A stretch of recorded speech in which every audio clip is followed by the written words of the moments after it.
In fact, time for episode 7 Patty, you're muted. of KTLO. Keeping the lights on. Keeping the keeping learning on. Gotta keep the learning on. It's all about the learning, dude. Right. Then again, when you learn, the lights usually, they're supposed to come on. It's a play on the concept. If you keep the lights on, you get to see things. If you keep the learning on, you get to continue growing and developing. It's not that bad. Go. Wow. How clever of us to come up with that. That is brilliant. Here we are again. It's Friday morning. Welcome, everybody. Or evening. Or evening for those of you in other parts of the world. Yes. In France. And the rest of Europe. And the rest of Europe. And then it's nighttime farther east of that. And then it's daytime again. And then it's, never mind. So here we are on our journey. We've come to a fork in the road and taken it to respond to Yogi Berra. Yeah. And we talked about how to figure that out. And we talked about going on the journey. And today we're going to talk about filtering the feedback, because you have to do that. Yeah. And what is it you said about this, Patty? We focus on, what is it? Oh, that which we focus on, we intensify. See that? That which we focus on, we intensify. And there is a good example in the photo right there. Right back to Makia again. Energy flows where attention goes. That's it. So here's us. If you want to get in touch with any of us, our information, we're all on LinkedIn, by the way. That's a great way to get in touch with us or connect with us or ask us questions or send us a message. And it's certainly a good place if you're on LinkedIn and you are in our streams. You can get the live meeting connection info so that you can join us on Zoom for these episodes, as well as on YouTube. And I just, by way of public information, I'd just like to say KTLO Learn is the hashtag. We are monitoring Twitter on that hashtag. So if you have questions or comments, you can do that. And so let's talk a little bit about this topic of going together to go far. Now, this came up in a previous episode. Pulled up this proverb, which is probably African, although there's no specific information about where it comes from. To travel fast, go alone. To travel far, go together. So he said, okay, Mr. Sanker, you had some words of wisdom about that. I don't know about words of wisdom, but I did ponder that, if you're, when it comes to personal development, we should be talking about going far. In other words, this is not a sprint, it's a marathon. It's something we develop over time. And so if you apply those two kind of thoughts together, is if you want to go far, if you want to continue to grow and develop, then you need to be going with others. You need to have others involved with you along in your journey. And that begs the question, I think, of who do we listen to? Who do I engage with? How do I know who I need to bring along on the journey? And that's where this developing a circle of encouragers or advisors really comes in. And so I think we're going to explore just a little bit today that it's not as easy as it sounds. Go get your friends and say, hey, how am I doing along on my journey? I think maybe it's a little bit more involved in that. Most definitely. Absolutely. Isn't that where this comes from, by the way? I mean, didn't we kind of stumble over each other on our journeys, on our separate journeys? I mean, Patty and I don't even remember, probably in some leadership discussion on Twitter, something like that. 2008. 2008, yeah. Yeah. So I mean, we find people that we seem to have an affinity for.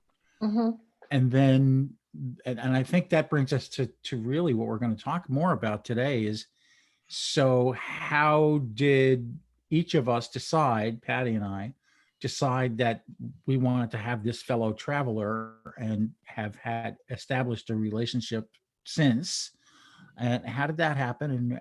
And how did, Simone and I hit it off, and how did Greg, okay, well, I don't even want to talk about how Greg and I, but that's He found me along the road and picked me up. You see, that's a little bit different, though. We have to talk about that too, because in our case, it was a mutual friend who said, Yeah. you two guys really should get to know each other better because, and so, and she then was profoundly wrong too. it was, yes.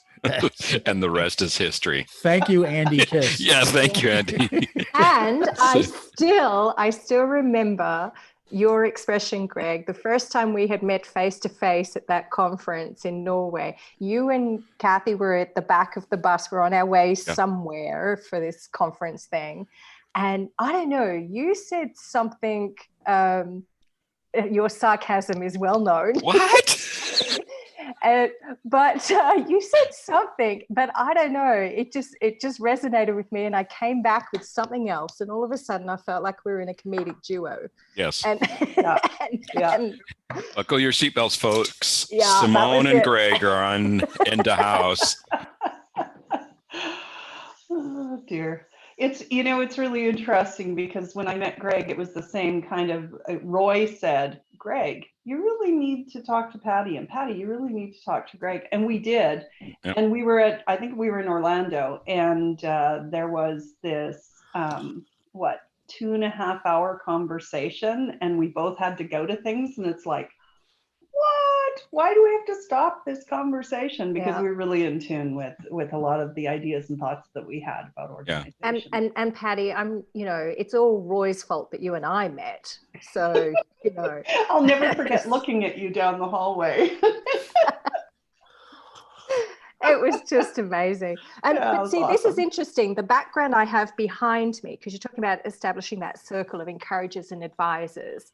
And something that's been happening quite a lot, and especially during this period of, I should say physical isolation, not virtual isolation, but physical isolation, is that a lot more people, I've been feeling quite overwhelmed with the number of please accept my connections. Mm-hmm. And I've gone, yes, but I don't know who you are. And this is very much part of this, who are going to be our advisors and encouragers. And it's quite interesting. That's an old LinkedIn map behind me that I did a few years back. And the one thing I really like about it is that although there might be some very strong connections in one area, I love the satellite ones, the ones that have very few, because they put me on the edge of something new. They help me look at different things. So when I think about you saying establishing the right relationships, I think it's very important that we're very clear about who we are linking with. And I don't just mean in LinkedIn, I mean in any of the ways in which we are working, or even in our personal lives as well. Well, there's this factor that, that there's people in everybody's life that are happy with you just the way you are, just the box that you're in. Yeah. And when they perceive you as exploring outside of that box or moving in an area, while they might be good friends or feel like you have a solid relationship, their best interest might be to keep you in the box that they understand you in and not encourage you to grow out and beyond. Yeah. And so partly my thinking in filtering the feedback is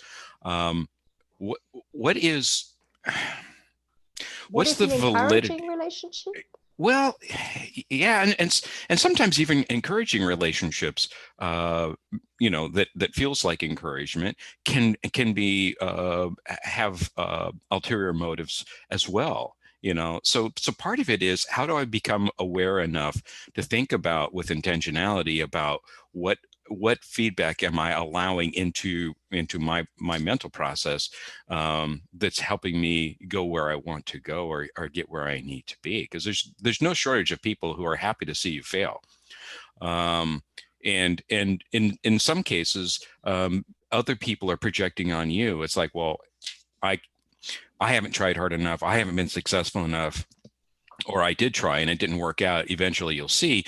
And it's self-validating for them to see you struggle and not Oh, Or even that I love you so much, I fear for your failure. oh, absolutely. Yeah. Yeah. It's Yeah. like, oh, that's so great that you want to do whatever, but oh, just the heartache that you're going to experience if you fall short. And so, so how do we develop beneficial feedback loops? How do we know the difference? That's the question that I'm struggling with.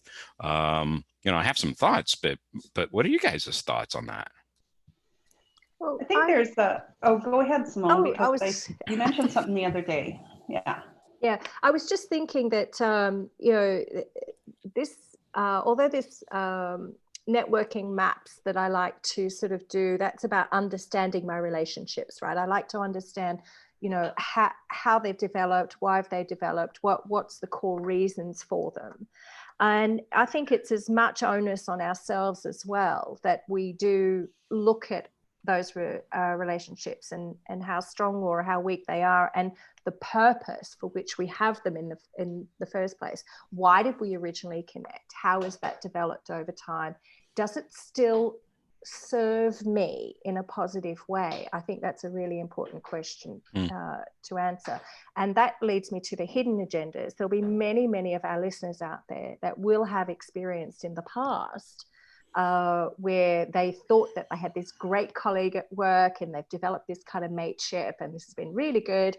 And then as soon as you start sharing certain information and more personal information, all of a sudden you find it being discussed somewhere else, or that it is, they undermine you in some way, whatever that is.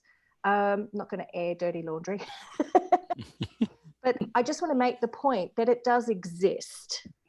Yes. So I think that we need to be very clear.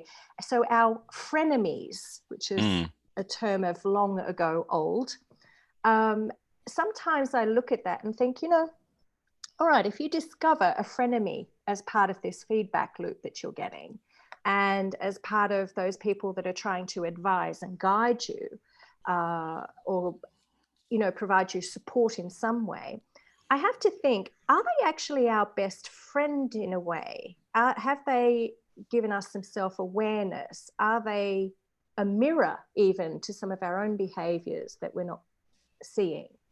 And I think it's a question worth asking.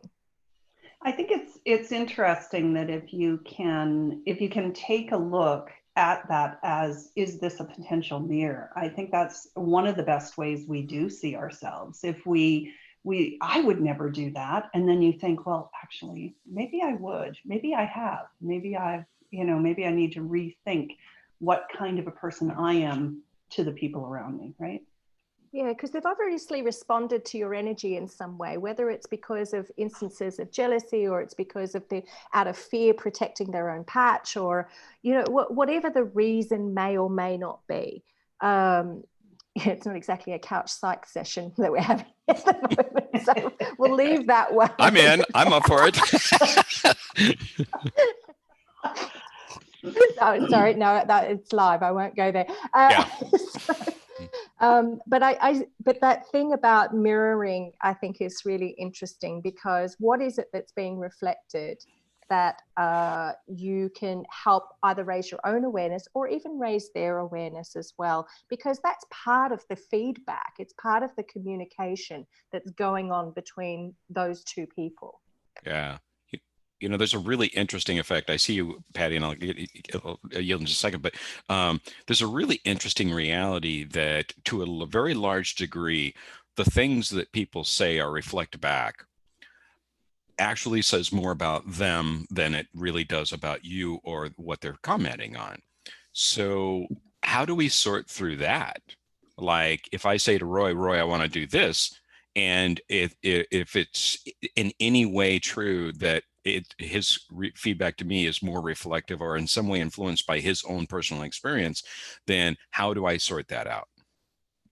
So as humans, we typically like to react before we really think about it. We react based, of course, on everything we're bringing forward with us, right? And so there was a movie a long time ago that Patty Duke played in. I wish I could remember the title of the movie. But there was one line in it that I just absolutely love, and that's we're going to touch a lot of people in our lives. How they respond to that touch is up to them. Mm. And there is so much truth to that. But then if you flip that coin, we're going to be given a lot from other people, and how we respond to that is up to us. We're really not very good at seeing the intention behind it. And I use a word all the time in coaching called interpretensions.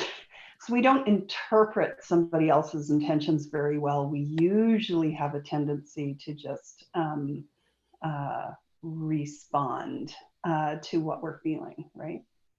I think that there's an analogy here to the world that we live in a lot of our lives, which is the extended world of information technology, and cybersecurity, information security is one of those areas where you are in that state of preparedness all the time, and the state of a certain amount of skepticism all the time. You have to take the approach that there's always an attack.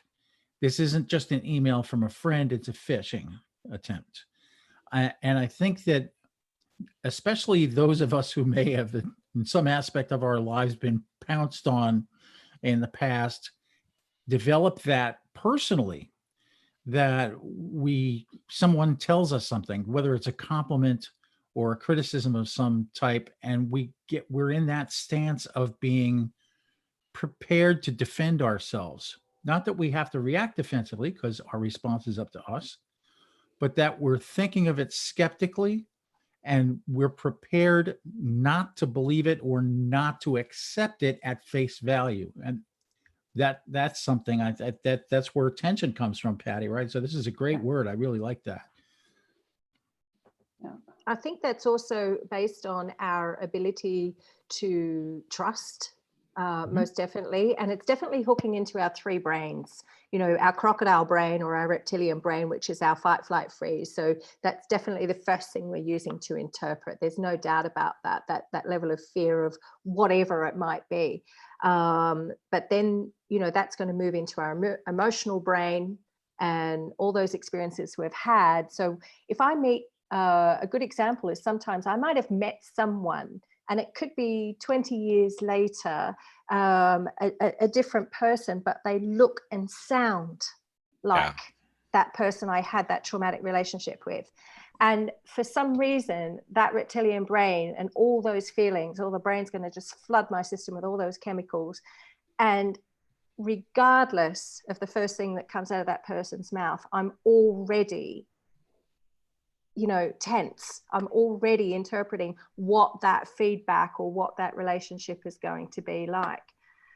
We do this quite a lot in counseling and coaching, when everyone, even just simple things, when then people are very self-critical of themselves, and we want to help people develop their inner talk, or develop their more positive inner speech, if you like, that self-talk. Whose voice is it that you're actually hearing? So, I mean, most of us have that experience at 2 a.m. in the morning, where you're dreaming the conversation, that dreaded conversation we have to have at the office the next day. And we write the whole script in our head. And I will say this, and then my boss will say that, or the employee is going to say this, or my cousin's going to say that, or my mom, whoever it is. And interestingly, for example, when you read an email from someone you know, are you reading it or hearing it in their voice? And the interesting thing is that you will color that email as you read it with the last time you heard their voice. So if it was angry, that's what you hear. If it was positive, that's what you will hear.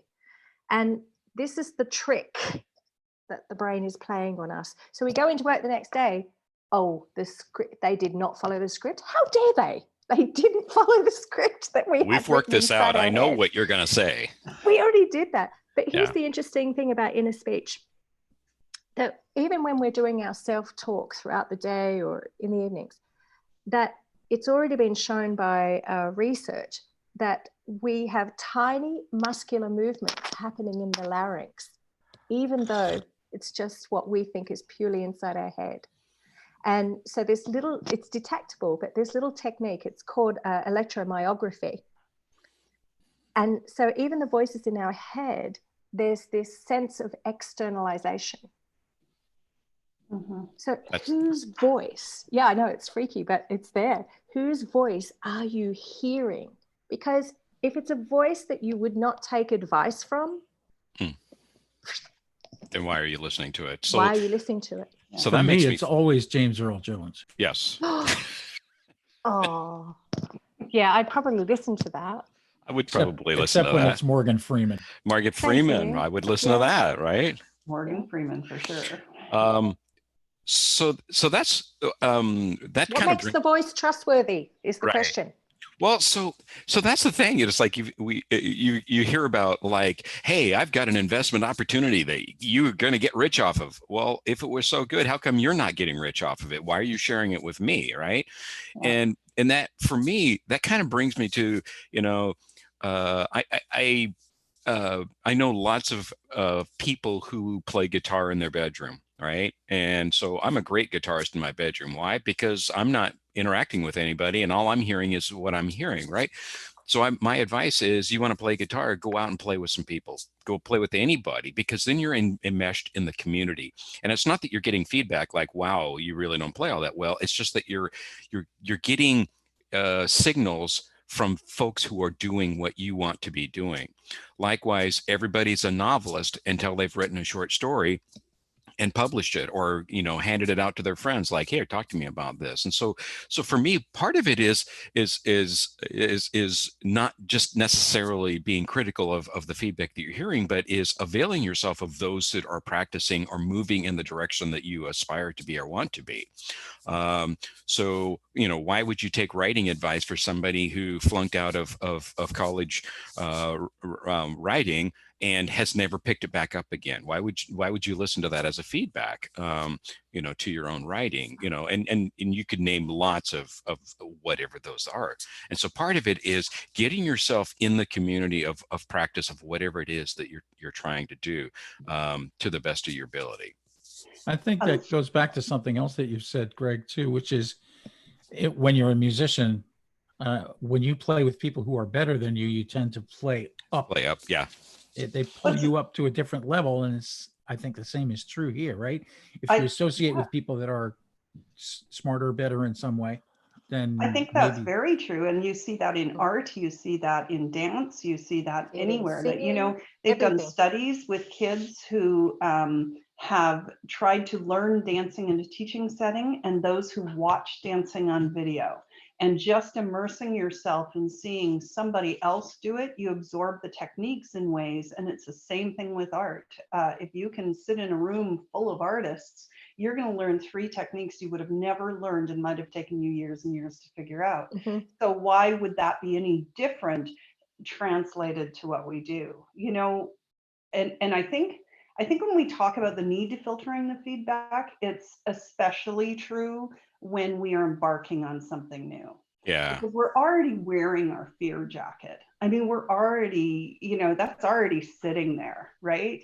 Yeah. And we're really bad at understanding why we're not getting the support that we need. And so we interpret it as a lack of support. But we have the right, when we talk about filtering, we have the right to set those boundaries. And sometimes it just takes some mental reprogramming, doesn't it? It really does in a way. I think that when we're embarking on something new, we're anticipating the other person to have the same enthusiasm and passion that we have about it.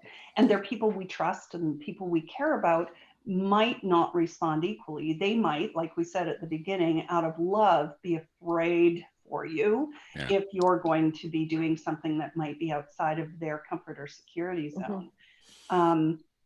But when we're so in our coaching program, we've been doing this 10 years with career coaching for folks. And interpretations is where we start, but how do you know whether you need to embark on a how do I do this? How do I filter, or I need to filter? And it's usually we feel constricted inside by their response as opposed to open and freeing. So the jacket of fear gets a little tighter.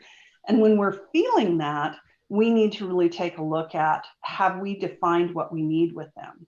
So we have a process that we go through with our coaching clients, and we take a look at 3 areas of support. One is your family, the other one is your friends, and the other one are your colleagues. And really defining for yourself, if I'm going to be successful at this, if I'm really going to do this well, what do I need to do, and what kind of support do I have to have? And when it comes to support, writing that down and actually defining, these people in my life, if they were to do this, that would be supportive.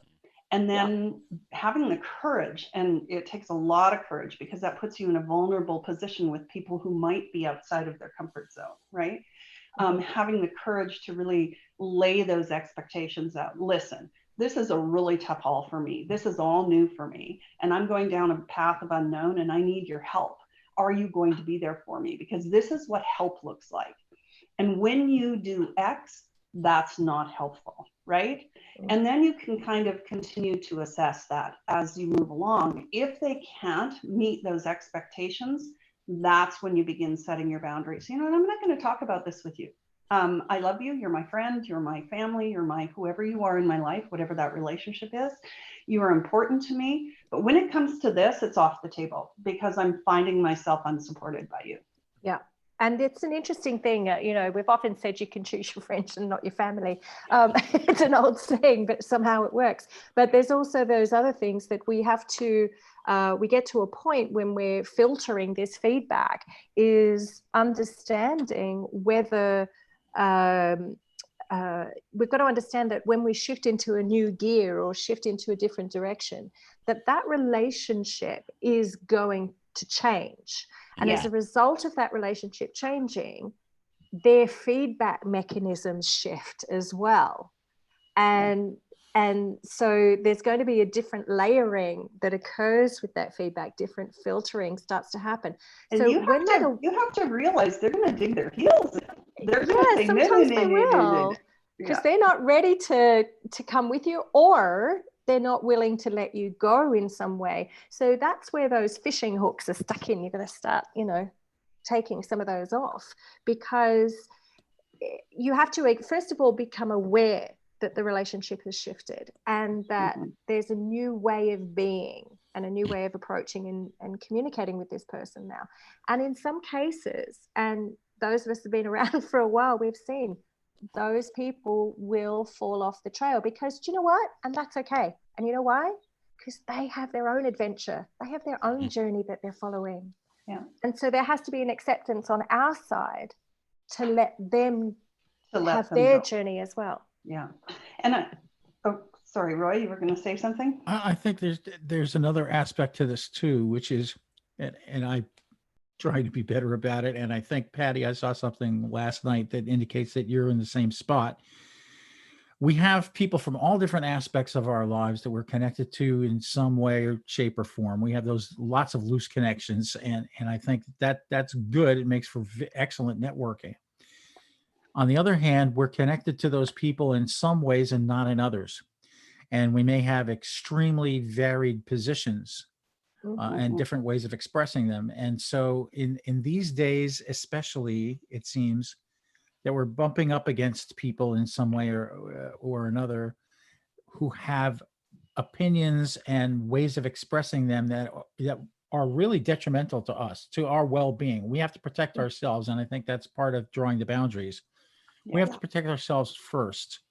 And so we have to be very careful about how we pay attention to those people who are saying things in some ways that really can be hurtful to us. If we see the same things over and over again, or even people arguing over and over again, think about the environment of a child growing up in an unpleasant household, for example.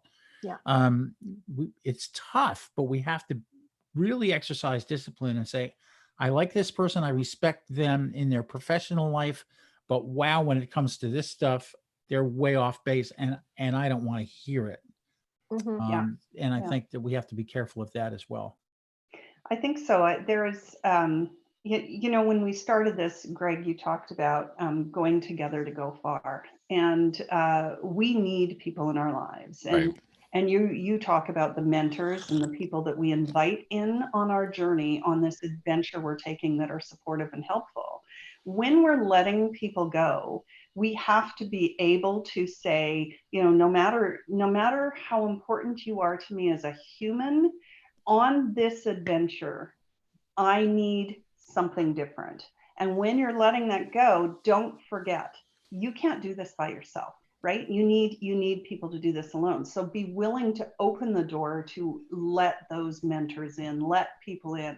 And so when you're aligning yourself with people who have skills that are as talented as you wish to be, you have the opportunity to be open to their criticism, to their willingness to help you grow.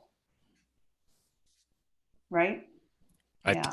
So there's both ends of the scale. I think that is a spectacular treatment of our topic, and it kind of gets to the heart of kind of my thought process here. I think there is, I think there's a sense of, you know, we kind of are status quo kind of brains. We like things the way they are, regardless of how exciting we are. We are people that like status quo. And so when we step out and move in a new direction or explore some area that we'd like to move or grow in, I think there's two things. One, that causes people to have a problem with us. It's like, hey, get back in your box and just be you. Yeah. Because I like you. I like you the way you are. I'm afraid for what could happen to you. I'm afraid for who you might become. So just be you. But I think the other piece of that too is maybe I'm a little bit afraid of what it means for me or the experiences I'm going to have or the challenges I'm going to face. And so this is really interesting energy that pushes towards status quo or maintaining that that what was or what you perceive yourself to be. And so that ability to really explore being in a new space or being in a new area, I think is really challenging. So here's what I'm going to do. Simone always does this to me. I'm going to ask you guys, so what's your takeaways for how do you find and build and maintain the right relationships that help you in this I'm going someplace new? And I'm not going to point at Patty just because she's on the screen, but like, what's your thoughts? Give me 1, 2, 3 points on that. I'll go first. I'll go first. Yeah. I'll go first. I would just say that, first of all, that you feel like you're growing. Second of all, you don't feel bad after you've had some encounter with it. I mean, sometimes you're going to walk away from an encounter with somebody that you really care about, and you're not going to feel too great because of something that's going on with them, or because they presented you with some truth about yourself that wasn't particularly pleasant. But you're growing, and you know that somewhere inside, you know that. If, however, you're habitually feeling crummy after your encounters with this person, run away. Go away very fast. It's not good. So we've mentioned it in multiple episodes. I don't know where I'm going, but I know who I want to be when I get there. Yeah. Right. Yeah. So who I want to be when I get there, does it align? If this relationship is aligning with who I want to be when I get there, and and I'm really clear in my head of who is the superhero in your life 10 years from now, and it ought to be you, right? Yes, exactly. Yeah, then that's kind of how I look at things. The people that I invite in, and the people that I maybe keep on the periphery. How about you, Simone? I think sometimes I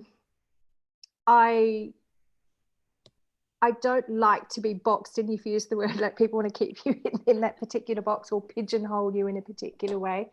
And for those that know me very well, like you guys do, you know that I have what some people might consider different personas almost, because when I'm doing my arty stuff, it's like this. When I'm doing my training stuff, it's like that. When I'm doing my boardroom stuff, it's kind of like this. But it's still all me. But those avenues, those ways of being involve different people in my life. And I'm lucky with some that have that similar artistic bent, or, you know, that they cross over. Sometimes they cross over into more than one area. And for some reason, I find that I treasure them almost even more, because they're able to understand me more, because they're seeing more than one part of my life.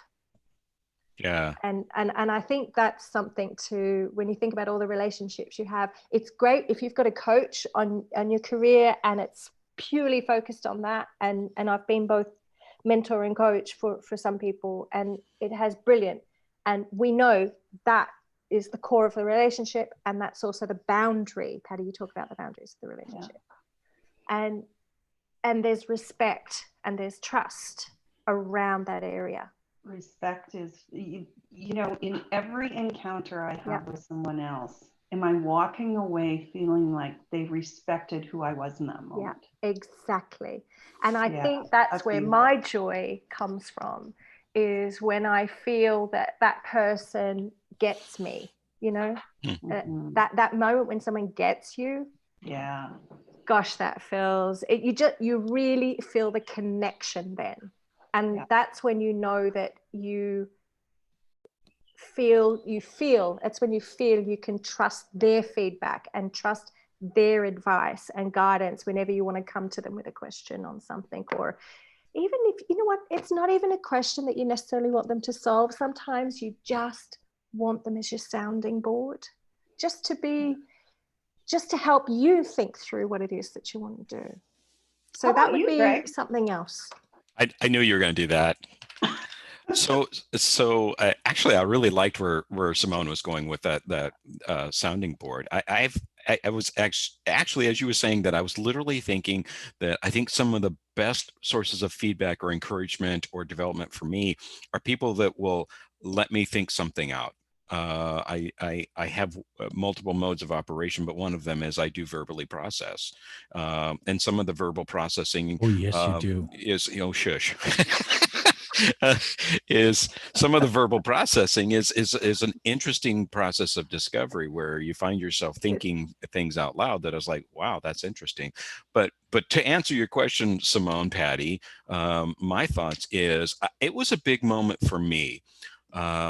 When I started culling people out of my social media, Facebook, etc., that for exactly what Roy was talking about was, I like these people, or I find them interesting, or whatever, but I find the weight of certain aspects of them to be that I walk away from that, or I'm constantly nagged by that. And I'm a person that I love people. I like people, and I want people to be encouraged, and I want them to be uplifted. And so it's very difficult for me to click, you know, unfriend, if you will, because it has such a stigma associated with it or whatnot. And so I really went through a process of discovering, of saying, so why am I struggling with whatever this issue, topic, energy, opinions, whatever, so much? And I got myself to the point where I unfriended. And I had a private little ceremony that I took. It wasn't against that person. It was about me. I was respecting myself. I took myself seriously enough that I pruned the garden so that I would have a situation that was more beneficial for me. So my encouragement, and this is not a simple, you know, I don't like your politics, or I don't like your life energy, or I don't like that you criticize this or that. It's not that for me, because I like diversity of thought. I encourage that. But when I think, Patty, you said, is like, do I walk away feeling respected? Do I walk away feeling like I've learned? I think Roy talked about, I've learned something about myself, or that's a tough thing, but I feel like I'm growing because of it. And when I feel like that, or I feel like, even if I don't like it, if I feel like there's the possibility of that, then stay engaged. If not, I take myself seriously enough that I say, I have no problem with it now. And that's an area where I've really, really grown. Yeah. I think that's something that we would all agree that, we would advise other people is look at those relationships on your social media links, whether it's Facebook or LinkedIn or otherwise. It's Patty and I are constantly talking about that, where you focus your energy, where you focus your attention is where all your energy is going. Yep. And if your energy is being scattered by all of these different links that are constantly pinging at you, you need to pull back from that. You need to put filters in place. Right. And there are degrees of that, right? There are significant degrees of that, as small as just where you put your time in a 15-minute time slot, right up to how you're expending your energy, like Greg talked about last week. And your health and well-being and your capability to move forward and be proficient in this new thing that you're doing, this new world that you're living, in your efforts to follow either, passion or competency or whatever it is, that direction, that adventure you're taking. You have to decipher. Those filters are really important in deciphering from the small right up to the really large. Let me define it. Let me lay those expectations. Let me assess it. Now I get to filter, because after my assessment, I've already told them what I need. If they can't do that, that's not respect, right? And we do have to clean those filters. You have to clean those filters every now and again. I mean, they get clogged just like anything else, which is really important. And so I think, for me, I'd like to let anybody that listens to this realize that there's a skill I like to call ad lib abilities. The ad lib, there's a script that we keep writing inside of our heads. This script that we believe that there's just this one way of going. And so when we get the feedback from whoever it is, whether it's personal or it's professional, and we get this feedback, we have to be open to receiving that feedback. Our filters have to be cleaned through so that we make sure that that feedback is coming through in the right way.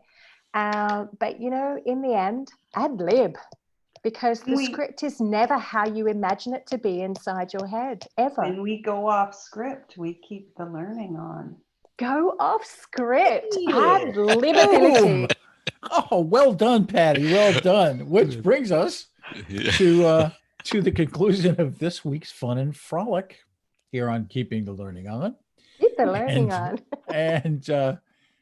And we'll be back for another episode. And every time I say that, I think, oh, he's having an episode. So we're going to have another episode. We'll talk. It's the type of episode I'm curious about. That's it. Yeah. Exactly. So thank you for joining us, however you did, now, later, whenever. And we'll be back, signing off for now. Ta-ta. Au revoir. À tout à l'heure.